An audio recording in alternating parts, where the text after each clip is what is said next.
1400 tahun yang lalu, seorang pria berdiri di tengah padang pasir Mekah.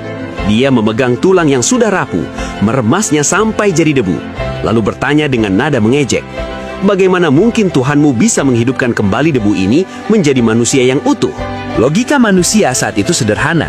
Kalau sudah hancur, ya sudah, selesai. Tapi, jawaban yang turun bukan sekedar, "Aku bisa membangkitkanmu." Jawaban itu tertulis di surat Al-Qiyamah ayat 4. Allah berfirman, "Bahkan kami mampu menyusun kembali ujung jari jemarinya dengan sempurna." Tunggu, kenapa jari? Kenapa bukan wajah? Kenapa bukan jantung? Simpan pertanyaan itu, karena jawabannya baru terungkap ribuan tahun kemudian. Lompat ke abad 19. Dunia kriminalitas sedang pusing. Bagaimana cara memastikan seseorang itu benar-benar si A kalau dia bisa operasi wajah atau ganti nama? Baru pada tahun 1880-an, para ilmuwan sadar ada sesuatu yang ajaib di ujung jari kita. Pola lengkungan dan garis-garis kecil yang kita sebut sidik jari. Di dunia ini ada 8 miliar manusia sekarang. Dan tahukah kamu, probabilitas ada 2 orang punya sidik jari sama adalah 1:64 miliar. Bahkan kalau kamu punya kembaran identik yang DNA-nya sama, sidik jarimu tetap berbeda. Sidik jari adalah barcode ilahi, identitas mutlak yang tidak bisa dipalsukan. Ia terbentuk sejak kita 4 bulan di rahim dan tidak akan berubah sampai kita masuk ke liang lahat.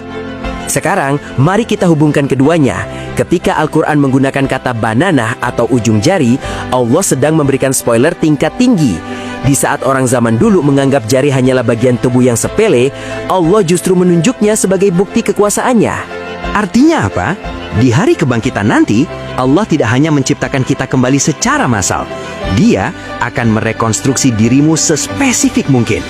Hingga ke garis-garis halus di jarimu, Dia tahu itu kamu. Data pribadimu tidak akan tertukar di hadapannya. Setiap amal yang dilakukan tangan itu sudah ada tanda tangan uniknya masing-masing yang tidak bisa dibantah. Jadi, setiap kali kamu melakukan fingerprint di handphone atau absen kantor, ingatlah satu hal. Kamu diciptakan dengan ketelitian yang luar biasa. Tidak ada satupun dari kita yang produk gagal atau kebetulan. Identitasmu sudah dipatenkan oleh Sang Pencipta sejak 14 abad lalu. Masihkah kita ragu untuk kembali kepadanya?